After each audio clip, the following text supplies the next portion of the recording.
Hello and thank you for joining the midweek edition of Journalist Hangout. I am Dakbo Aruwajoye. Today on the Hangout, security agencies trade blames over vampires' escape, and Senate meets El-Rufai over Southern Kaduna killings, and CBN defends forex policy, slams critics. Ababajide Kolade Otitoju, Benga Onitilo, and Yomi Olomofe will be hanging out with me today. Our Journalist Hangout starts now.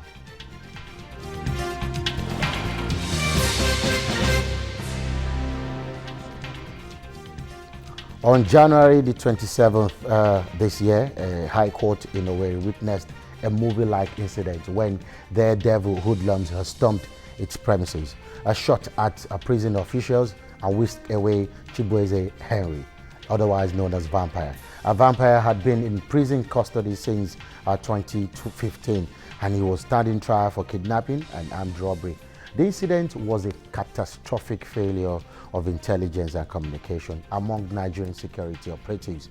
The hoodlums bared their arms in the court premises, and the Nigerian police and the prison service thought they were operatives of the Department of State Services. Their effrontery was legendary. Today, Vampire is somewhere on the street, and Governor Rochas Okorocha has placed 5 million naira bounty on his head.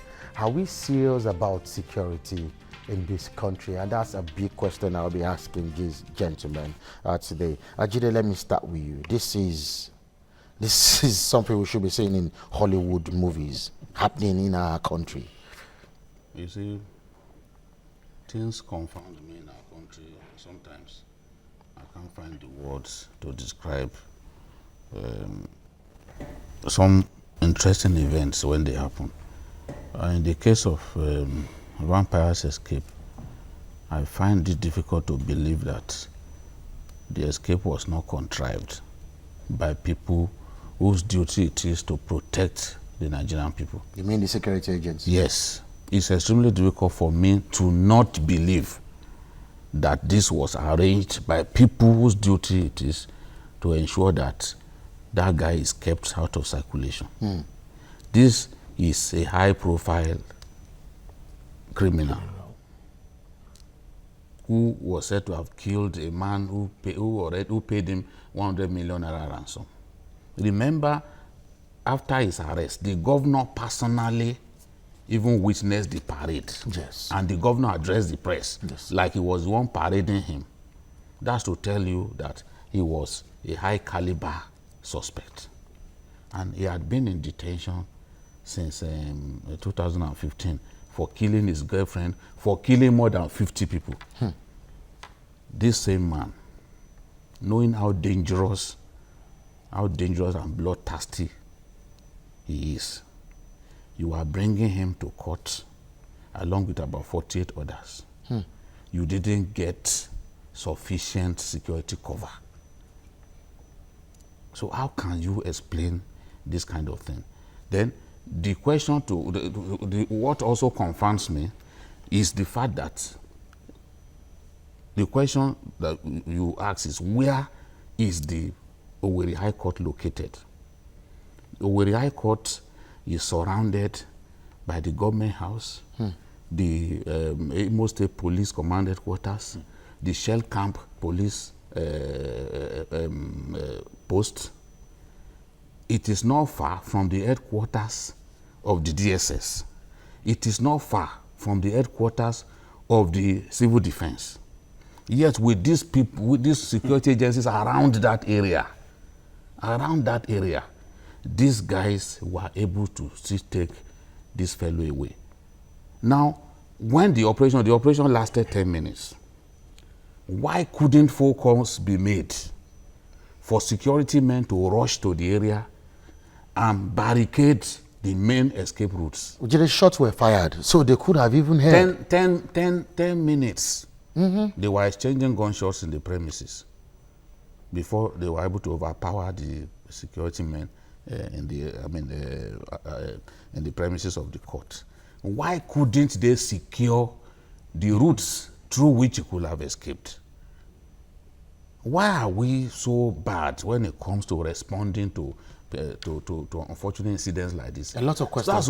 That's why. Look, most robbery incidents, do you know that the robbers who are essentially high-profile robbery incidents, they will alert the police. They will let the police know that, look, we are coming. Because sometimes you see robbery incident take place very close to a major police formation. So in this case, it could be so.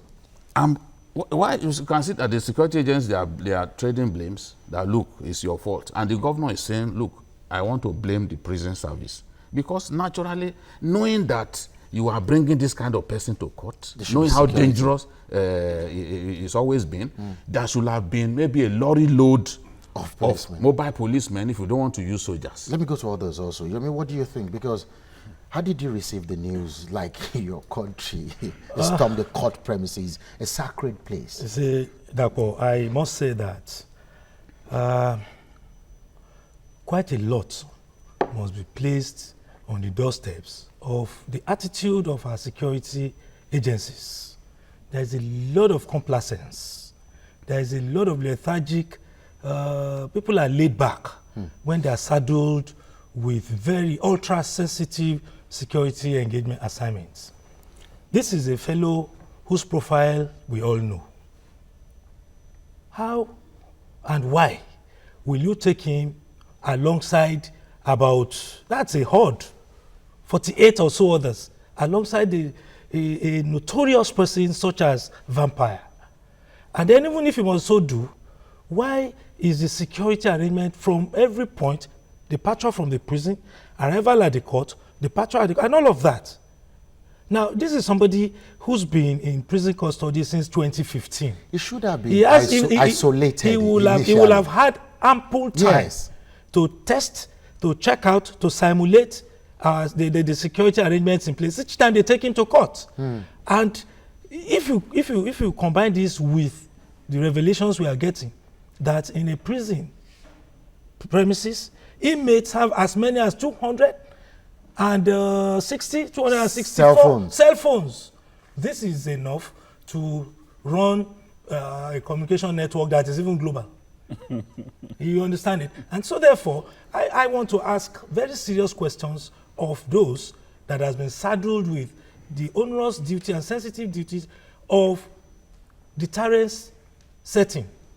When you have the assignment to present people for justice, and you are so lackadaisical about it, you are so complacent about it, you are so friendly. One isn't saying they should be hostile to inmates, but they no longer profile inmates. So these are very serious issues that must be brought. And again, we have said on this program before now that people don't get punished for unpardonable negligence. How does the controller of that prison and the senior officials of the prison want to explain this? How do they explain it? And how do they, let me go to you now, how do they explain the fact that you have more than 200 cell phones there? They deny that. Let's not. They deny that. Let's not. Okay. Okay, apparently, how would they even explain the fact that you have an hardened criminal out there? That means the lives of some others are at stake now. He must or could have killed somebody today. Okay, let's just do a backtrack a little to even understand the scenario, the environment of the prison cell itself. The prison has been there for about 112 years. It's built, as it stands today, it's supposed to take about 540 inmates. As we speak, it occupies about 2,260 inmates. And out of that 2,260, 2,044 have been awaiting trial for close to 3 years. And that should ring a bell to you in terms of the security arrangement within this facility. Do we have enough, if the structure is supposed to occupy 540, do we have enough security to actually even secure the 2,240 that are already occupying that place? Now also, do we even, like you rightly said, do we actually have scientific, logical thinking to also profile criminals, to know what kind of security arrangement you should put in place or how you should move them? The courts that we are talking about, they say they are moving with about 48 other inmates. Does the court premises even have cells or guard rooms where you can actually hold people for a while before you move them for their trial? Or is it that you just put all of them in the same in Black Maria, in Black Maria, or put them? So the thing is this: if you have a security or prison guards or security people that have been overstretched with in terms of not having enough capacity, even in terms of enough funding to ensure the security arrangements is in place, when you will now start looking at it, they can't easily be compromised. Yes. Because you are talking about high-level, high-profile people that deal in kidnapping. That just got around 100 million naira. So which means even in in the Western world, there is a cartel even in the prison. Yes, always. They run a cartel in the prison and they fund a lot of activity in the prison. How much more a system like ours, that people are not accountable, no people are liable for anything, like a physical attitude. And the prisons are overcrowded. Overcrowded, and so that's why the news about phone having 264, whether it's true or not, it is possible. When you have over 2,000 people in a place where you're supposed to have 500 people, so how do you manage that kind of environment? Maybe you take us to this short break, and we will come back. A lot to be discussed. Don't go anywhere, please.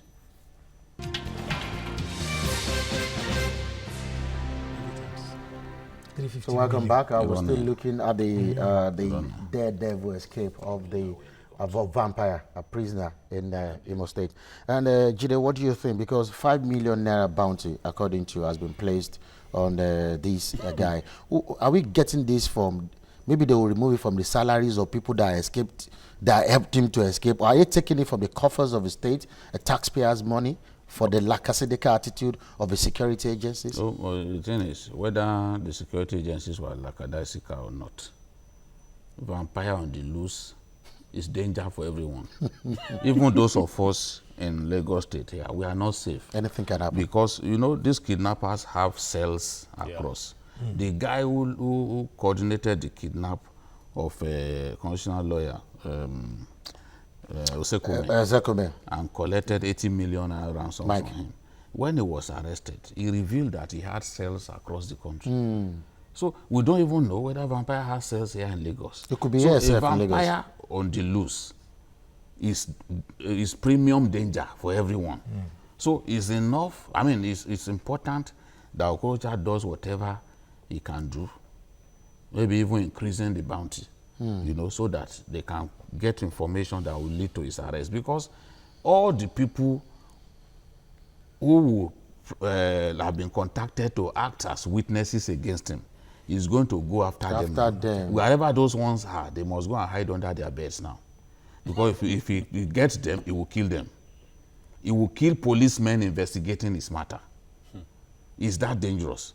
So that's why I think the governor says, look, I'm scared about this incident, which is a way of saying, look, that it means that even me, I'm not safe. The chief security officer. Because if the court premises is so close to the government house, and it's compromised, and all those security agencies have their headquarters around that place, including 2 police formations, and this guy still escaped, nobody can tell us that, okay, this is the road that they drove through. We don't know what the forest where he's hiding now. So the governor should be worried. That's why he thinks that, okay, let me even offer money to people so that they can bring information about him. It is possible to arrest him. When Aba suddenly became the kidnap capital of Nigeria, they flooded Aba with soldiers. It was a massive operation. Back then, maybe about 6 or years ago. It was a massive operation. They raided Aba. They got hold of these people. In those days, if you were driving on the Port Harcourt-Aba highway, you would think it's a carjacking that's about to take place. No, it's you that they want to take. They will take you out of your car. Those who came home for Christmas, a lot of them were picked up by kidnappers who turned Aba to their home. But today, Aba is safer because the Ochendo Global, the former governor, TAOG, got the federal government involved and they flooded that place with soldiers. So today now we need intelligence, serious intelligence gathering to be able to identify where this brigand is hiding. Okay. You know, with his people, and then they should get him and ensure that when they get him, he gets accelerated justice. Because this idea of delaying, you keep people in detention for so long, you will not try them, their cases will not come up, and all that. It doesn't help us. Okay. By now, that guy should have been sentenced. Ishak, good evening. You calling from Plateau? Hello, good evening. How are you? I'm Ishak. I'm fine. And you too? Yeah, wonderful. Thank you. I think the escape, I want to comment on the escape of vampire. So they call it. And I wonder what were the security personnel doing, and they left high-profile criminals such as that to prison warden alone. I think the military or SSA should have been the ones that should have escorted him to the court premises in the first place. However, I think, as one of your guests has rightly said, the life of those who aided the arrest of this criminal will be in danger. Okay. These are high criminals who have links across the country. Don't be surprised that the guy must have escaped to neighboring country now or far from Imo State. Yeah. So I want to appeal to security agency to bring their satellite across the country. Okay. Thank you so much, Isaac. Did you hear that guy's name, Vampire? That means he's a bloodsucker. And you allow that kind of person to be in a prison with a lot of people. And you know our prisons nowadays are not the rehabilitative type. So that means training grounds for armed robbers. That means you must have had like 1,000 more kidnappers or armed robbers if that man has been in the prison since 2015. Here, Jide, he should have been sentenced, maybe in solitary confinement. Exactly. You see, we have said it. When people trivialize otherwise crucial and sensitive assignments, and when developments and events don't serve to put us more on our toes, we have scenarios like this. Even since the escape, where has his photographs been displayed? Yes. Who knows him? Yes. Perhaps so many number of persons have walked by him today and they didn't know. How many Nigerians can identify when a suspect of the importance and magnitude of vampire escapes from police from security custody? It gives cause. There should be a concerted, there should be concerted efforts amongst all the security agencies across the states. Even the media agencies also circulate the picture. We don't even have a mock. It's not even happening. I have a caller from Lagos. Good evening. Good evening. Olaleko is my name. Olaleko, how are you? I'm fine. Please, I just want to ask a little question about the escaped criminals. Okay. The bounty laid on the criminal. Is it true the bounty is going to be given to anybody that found the criminal? Have you seen him? No. Okay. Just want to know. I just want to be sure. And who is the person that will give the bounty? It's the governor. He's the governor. The governor. Yes. Okay. All right, good afternoon. That's what I want to know. Is that all? Yes. Oh, he's interested in getting him. Yeah, so maybe Olaleko is... So, and again, what we must therefore also do from this point going forward is to ensure massive mobilization of the civil populace. Get people to be more vigilant, to be on the lookout, circulate as broadly and as widely as possible images of the person in question. If people can be so daring as they displayed, I also know Owerri, and I know the vicinity that the court is in. Yes. I know the security apparatus in close radius of that court premises. And so if this kind of thing can be done, and they said there were sporadic shootings, it also speaks to our response time, security response time. 10 minutes. If people, as is the classical cases of some of the armed robbery incidents we have had, if people hold sway 2, 3, 4, 5, 6 minutes, and there are no response to what is going on, it speaks to our level of preparedness in times of emergencies. And therefore, this one that is now happening where that place is supposed to be a sacred enclave. That's where you have almost everybody. You have the governor's office, you have the high court, you have the military formation not far from there, you have the state security office not far from there. And these shootings were going on. Nobody, and then again, What has the security agencies done about getting the civil populace in that vicinity? Bystanders, people who reside there, people whose offices were close by, who maybe from the safety of some secure place were watching the goings on. Then what has government done about security officers in charge of that? This has kept somewhere. A plethora of questions that needs to be addressed. Oh Lord, just imagine. They didn't go to the prison now to use, normally they use dynamite like Ekiti to go to the prison. People brought out guns where they shouldn't have, really. It's worrisome. And the governor really should be worried, according to. So talking about the bounty, is it worth it? Well, as far as the bounty is concerned, I don't know of any Nigerian that will be confident enough to come forward at the risk of his or her own life, at the risk of his or her own family. Why did you say so? Because of the caliber of the person we're talking about. Somebody that can orchestrate that kind of escape from a place where you have high-profile security going out. And his antecedent speaks for him. So at the risk of people's life, can people really even trust the security agencies? They won't give them away. To give information. Because the man himself. And they trust them enough that they don't even work for him. So the 5 million bounty, Nigerians will, because there's something called even witness protection. I think even Vampire with the money he's been getting from, you can top it. You can double it. 5 million. It happens in other countries that people, when that criminal, the drug lord, was gotten out, he also plays the bounty to beat whatever bounty they are putting on it, because these guys are liquid. So the problem now is this. It now begins to expose the inefficiency of our security agencies, the security votes the governors are getting. What are they doing with the security votes? The intelligence of the security agencies, how intelligent are they? Even the court that we're talking about, were there no CCTV there?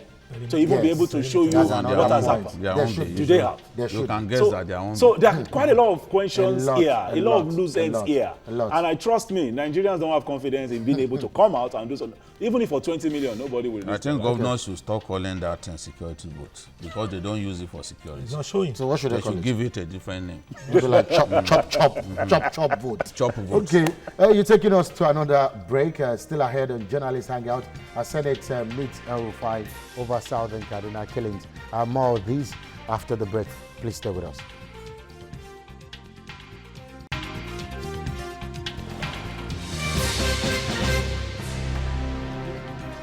Welcome back. The Central Bank of Nigeria says calling for the review of Nigeria's foreign exchange policy patriotic.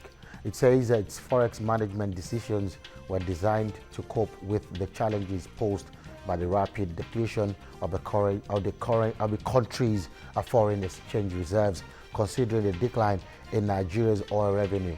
Is the call for policy reform the same thing as not being patriotic? Jide, let me take that question to you. I think that people at the CBN do not know what they are talking about. You have forex and demand management strategies that have not worked, yet you don't want Nigerians to condemn it. You have forex policy that parades us before the whole world like a communist country, where prices of goods and services are unilaterally fixed. And you don't want people to complain about it. When they complain, you call them people who are not patriotic. You have a forex policy that ensures that people cannot repatriate their dividends, their profits as much as they would want. You created all kinds of obstacles to the lawful repatriation of monies made in Nigeria.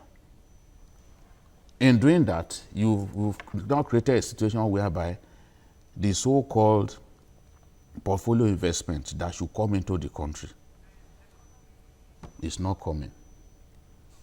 That foreign direct investment that should come into the country is not coming because of the uncertainty about repatriation of their funds.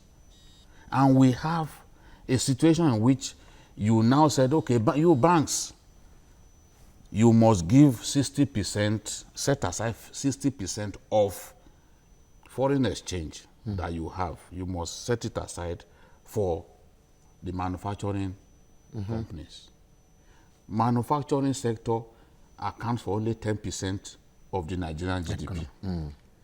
The service sector, our services, account for 50%. Now that, what it means is that 40% is not enough for the rest of us. That is a fact.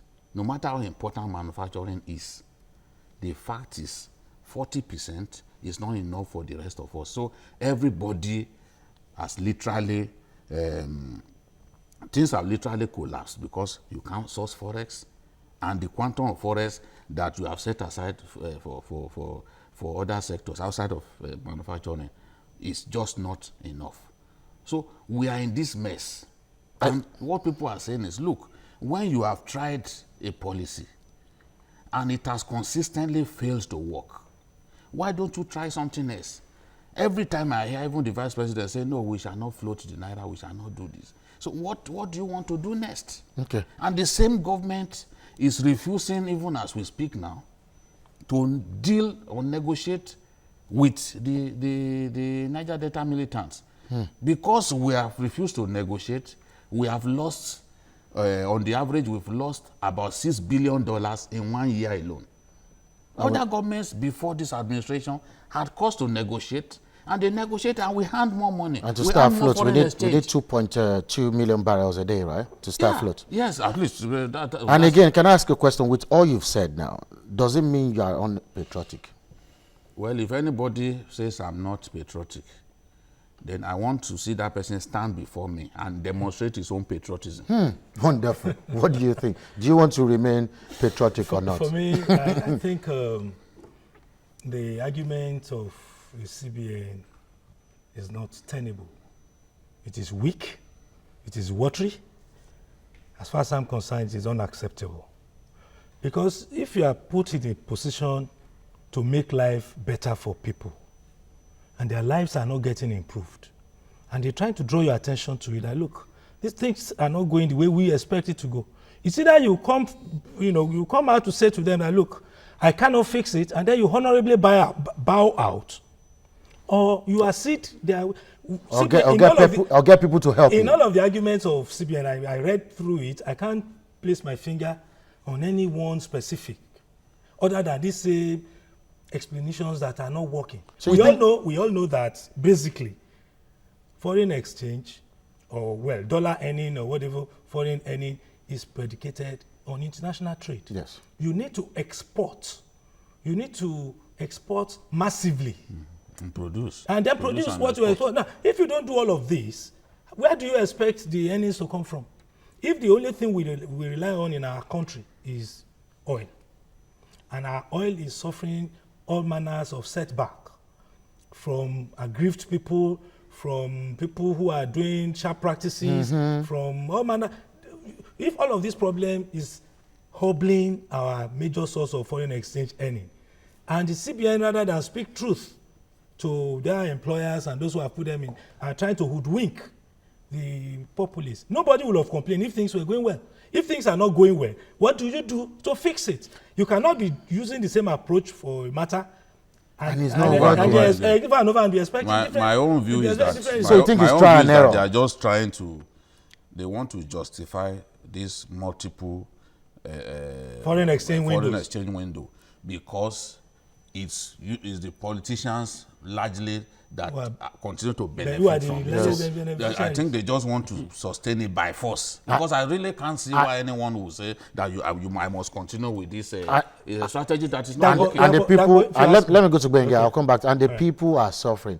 Do you want to shed more light into this? So some people argue that the only way to leave recession now is we just keep on spending, put enough money out there. I disagree. Okay. There are two sides to it. The CBN so far, riding on what JD has said, they have not been scientific at all in their approach on our monetary policy. Because if you have a service sector that is 50% of your GDP, that you are now allocating 40% with the rest of others of FX2, then there is a problem. The question you ask is this: how do they arrive at their decisions? How you arrive at your decision, is it scientific? Is it data-based? So far, it has not been data-based. It has been more of a red-sinking approach. So it's just a try and error. No. It's a red-seeking approach to know favor what some particular certain interests. Then why look away at that? Any country that has a multiple foreign exchange system, multiple forex policy, you will never have investment flow into your country. Also, you banned over 43 items. 43 items to have access to forex, you banned them. And what you know what you have done? Inflation. You've killed over 750 businesses. You didn't ban for 453 items. Over 753 businesses became challenged. They don't have access to get the raw materials that are needed for essential production. And if they cannot produce, he mentioned something about export and trade. If you cannot produce, how do you trade? How do you manage your balance deficit of trade? Presently, we import close to 98%. 98% of what we need, we import it. And you know, most of these policies are they say they are trying to stem. They keep talking about inflation, they are trying to stem inflation. Inflation is about 18.5%. In Rwanda, not far away, inflation is less than 7%. And when you have inflation so high like that, it's going to impact on disposable income, the power of the people to spend. You mentioned something. You said we spend our way out of. No, that's not the way. Look, people have been shouting that the budget of whatever, recovery or whatever they call it. The budget in itself is not going to get you out of the mess that you are in. No. A budget will ride on your policy direction. So far, we have not had any policy direction for Madam of the economy. There's no policy direction on where we are riding to. Is it that you want to enhance the service sector? Is it that you want to enhance the agro-allied? Is it that, look, the policy direction, the government seems to want to get it. How many people does government employ? Government employ maybe about 100,000 people.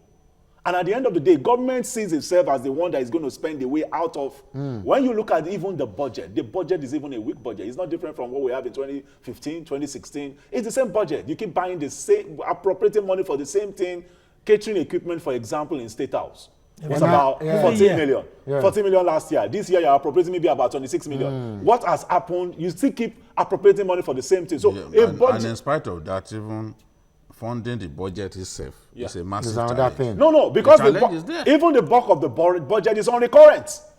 I've said it consistently. When you have the government of Nigeria saying they want to spend money on infrastructure, it's an avenue to filter funds.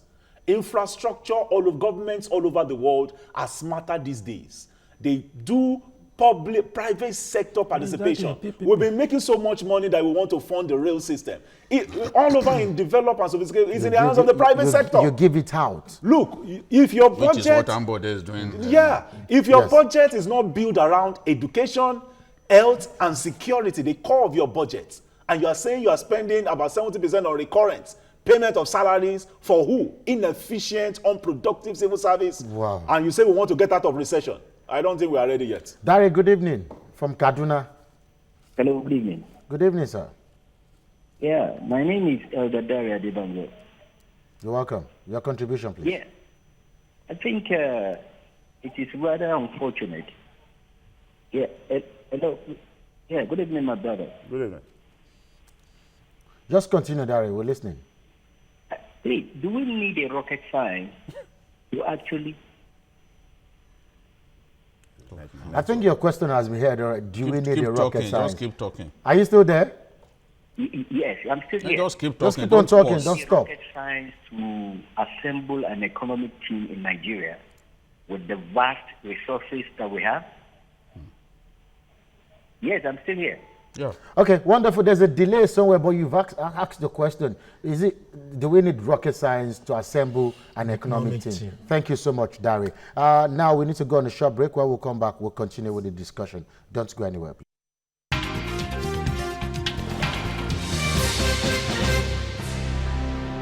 So welcome back. Before we move to the next discussion, let's round up about these CBN allegation that people not supporting their move now are unpatriotic. You know, what's the way forward? out of what we found ourselves now? They should let the naira float. That, in my view, is the way to go. Can you use The a lame? Can restrictions- you use a layman English? Let it float. What does it mean? Let the value of the naira be determined by market forces. Wonderful. Don't try your best. I say, okay, you want it has to be this because it's not even working. That's why the parallel market has gone haywire. Because let me tell you, they talk about official market rate, the parallel market. Every sensible Nigerian knows that it is the parallel market that is closer to reality. Yes. So why are we deceiving ourselves? But our governments have consistently always kept either dual exchange rate or even multiple. It's multiple. From the days of Abacha, Babangida, we've always had it. Started from IBB. People that they want to make rich, they will allow their access to foreign exchange and they become instant billionaires. The other day, the Emir of Kano was complaining about the way they were running the economy. They said he was playing to the gallery. So if you can call such a man someone playing to the gallery, so if they say I'm not patriotic, I can't be surprised. People just want to be told the truth. You have a point there. They just don't want to be told the truth. And you are not, before you can abuse people, you have to show us the success of your strategies. The way out. Yeah, for me, I think we must just do something about people forex windows. It's an unrealistic, is an unfair way of giving advantage to certain anointed people amongst the committee of people. So the multiple window, forex window should be reviewed. And I think it's time that the management of CBN begins to talk more seriously and more realistically to Nigerians about alternatives. Okay, wonderful. Benga, what do you think? Well, I think you said float. In an economy like Nigeria, the forces of demand and supply are the oligarchy. So if you are going to float in an economy like Nigeria and you don't have enough regulatory framework in place that puts everybody on level playing ground, I think we will get into trouble with that. Also, I think we need to have a way.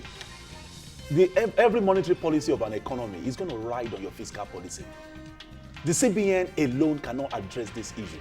As long as you don't have any clear policy direction of what you want to do, your monetary policy will still be inefficiency because you are not a productive economy. Simple and clear. If you are not a productive economy, we are not going to get out of this mess. Okay, thank you so much. Moving on, last Tuesday, the Senate Ad hoc Committee on Southern Kaduna crisis met with Governor Nasir El-Rufai over the killings in the state. The committee was set up by the Senate to investigate and unravel remote and immediate causes of the frequent attacks, as well as finding solutions to the crisis rocking the Southern Kaduna. Governor Nasir El-Rufai told the truth about the crisis. He said in the last 35 years, those involved in genocidal killings in the state had never been prosecuted. He said this was why the crisis is unending. Will this crisis end anytime soon? It is one too many. A lot of people have died there. I think that there are serious moves to get to the root of this crisis now.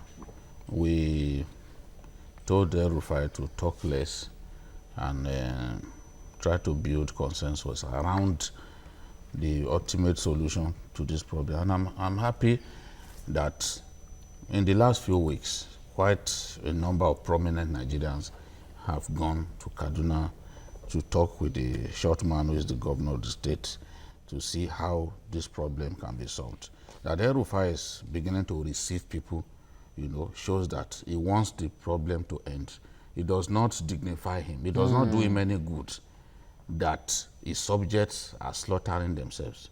He can't sit in the government house and feel comfortable. You can't gain anything from that. That is happening, because it diminishes him as a person, as a governor. So I'm happy that he has asked for help. You've seen the likes of Abdul Salami, yes, the Sultan, or Nayekon, the cleric, coming to share ideas about how this can be solved. So I've seen some seriousness on El-Rufai's part and on the part of other Nigerians to solve this problem. So we should see a lasting solution, sir.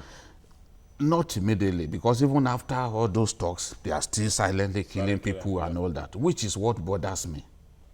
It is impossible for the military, for the army to be in every community. We don't have as much soldiers as you can, that can police all communities in Nigeria.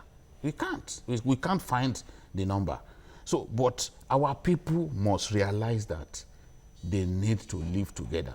We've seen it happen in Plateau State. The people who used to kill one another, today they are friends. If They even Modakeke organize football also. matches. We've seen it in Modakeke. So I don't want to believe that, despite the fact that these killings have lasted more than 35 years, as El-Rufai said, that it is a problem that cannot be solved. It should just focus on how to solve the problem and not how many years the problem has been there. Jimmy, what do you think? How do we get a lasting solution immediately? Well, for me, I hope the governor of the state follows through with some of the plans he has put on the table for the public to see. Massive consultations. I think it can be a bit more accommodating, more embracing of the conflicting interests. And I think the proposal to cite a military base, garrison in Kacha and Kafanchan, between Kacha and Kafanchan, that hotbed of the problems in southern Kaduna is also a good one. It should be given some more serious thoughts, and some action should be put, channeled in that regard. Over and beyond this, I think deterrence is important. If for 35 years, nobody has, fortunately, Governor have said that he intends to ensure that anybody that is caught or that is found culpable this time around now will be prosecuted.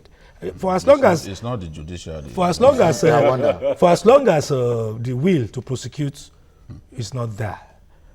For so long shall the temptation to want to act with impunity continue. And so I think we have some flashes of good plans on the table. If they can be seen through, it should begin to pave way for some peace to reign in that state. What do you think, Mega? Well, I think it starts with healing the wounds of the past that has led to where the healing of the wound of the past that has led to where we are. And the leadership, who is the governor, being seen to show enough equity and transparency and justice in being able to address the issue at hand, because the issue of perception and optics was what complicated the whole issue, that you have to have statesmen like the Abdul Salami, Onayekon, all those people waiting in because people never had any confidence in the governor again. Can I quickly interrupt you? I need to take our last call and I'll come back to you. Is it Joseph, Lagos? Good evening. What should I drink? Okay. Hello, good evening. How are you doing today? Good evening. Good evening, Joseph. Waiting for you. Your contribution, please. Yeah. My name is, I'm calling from Lagos, Ipaja, Ayobo. Okay. I think our leaders should be more honest with their people. This killing of the thing is not today's issue. So if everybody is saying he's coming out to tell us that for 35 years they not pursue anyone, I think they should start something now. We don't want too much talk. There should be more action than talk. That's my contribution. Thank you. A lovely one then. Okay, thank you so much, Joseph. So like I was saying, it should be more of reconciliatory, and the people must see enough equity. And because initially there was nothing like Northern Southern Kaduna until a major crisis happened. Having it as a Northern Southern Kaduna itself is part of the problem. So we must find a way to have people live in harmony. And it starts from the way the leadership responds to situation and how the people perceive you. So when people perceive you right, I think we can start the reconciliation and the healing can go on. Because as long as people refuse to live together in harmony, we cannot end this thing. And that is the core of what we need to address. Okay. Like he rightly said, our security agencies are overstretched. How many things can they handle? That's a You major have Boko problem. Haram, you have IPOB, you have Niger Delta, you have kidnappers, you have vampire, Herdsmen. Everything should be everything. So how many things can they handle? Which now brings to bear the issue of restructuring of this country. Okay. We must still get there. That's another topic for another day. But as we round up, gentlemen, but a message for the people, to the people, because it doesn't have to take on Nayekons of this world. It doesn't have to take the Abdusalams of this world to tell us that we should not be killing ourselves. We are killing ourselves. If Modakeke, they were together before, they started killing, now they're together again. Generations are feeling it. What's the message to the people today? Even religion and even tribe should not. Religion is one major tool that has been used to divide Nigerians and cause Nigerians to kill themselves It's a over the major tool. years. Yeah. Now, so we must do something even about religion. About religion. Yes. You know, you see, El-Rufai impressed me when he came into office and abrogated the citizenship, whatever, because we have indigenship policy running in some states, especially in the north. But he came and he said, no. Once you are a resident here for so number of years, nobody can say you are not an indigent. So he abrogated it, and you will get the benefits that other people will get. But the people coming into Kaduna to kill people, they are not even Nigerians.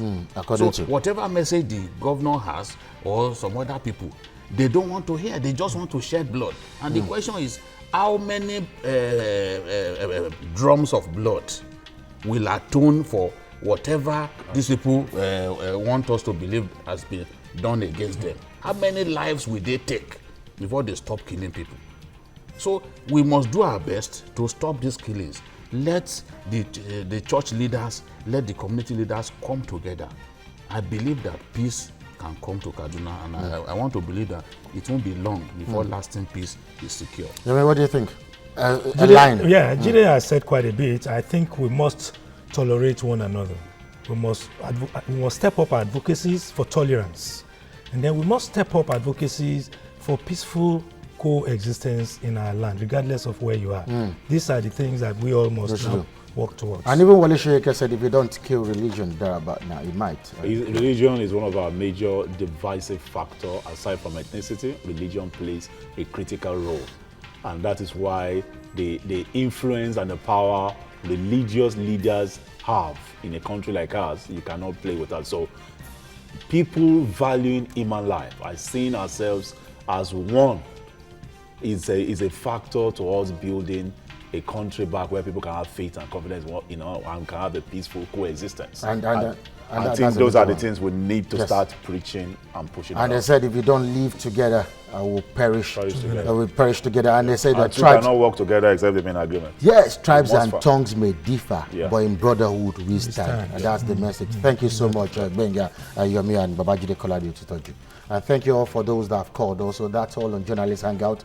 Join us tomorrow for another exciting episode of the program. Watch the repeat broadcast tonight at 11, and you can also watch Journalist Hangout on YouTube at youtube.com/TVC News Nigeria. Our feedback channel is Journalist Hangout at tvcnews.tv. I am Dakbo Aruajoy. Bye for now. God bless Nigeria.